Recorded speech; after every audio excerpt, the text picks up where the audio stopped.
It was over 10 years ago that they had the earthquake in Haiti. And I knew that Mercy Chefs needed to go, and there just wasn't a way. And then the phone rang, and it was an equipment company and said, we want to donate equipment for Haiti. Are you able to go and help the people in Haiti?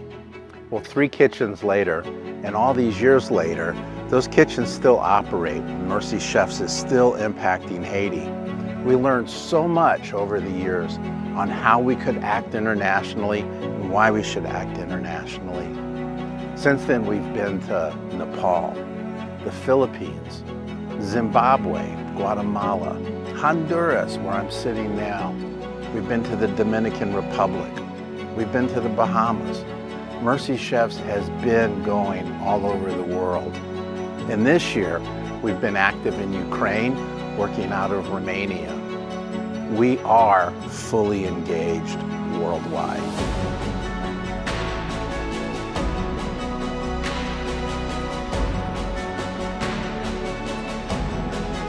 What we found internationally is we have the skill set, we have the knowledge, and we have the experience.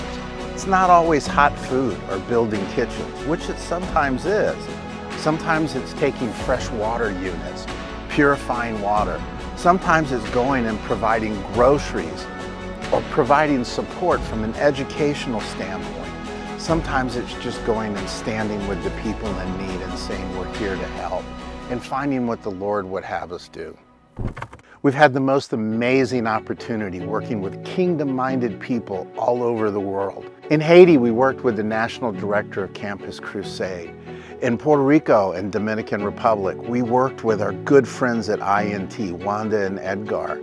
In Guatemala, we worked independently, but with local pastors that we had connections with. In Nepal, it was a missionary. We've also sent stuff through Kingdom folks into Jordan, Iraq, and Syria.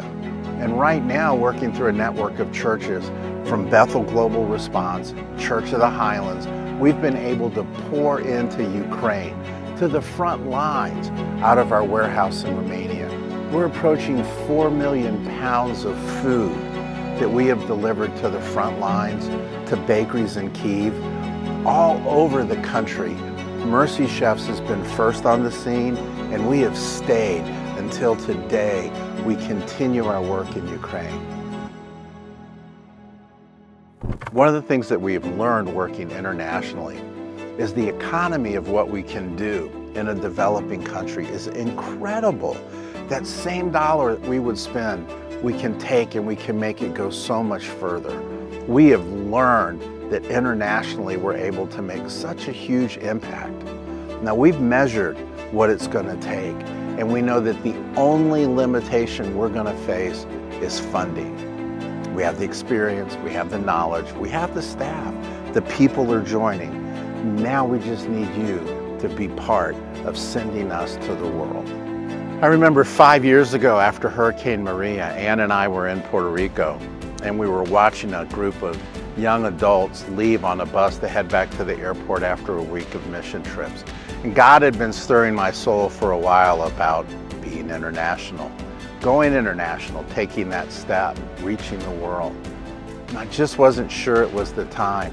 But we watched that bus of kids pull away, and I turned to Ann and she said, Gary, I think God is speaking to me that the time has come for us to step into international humanitarian and disaster recovery work.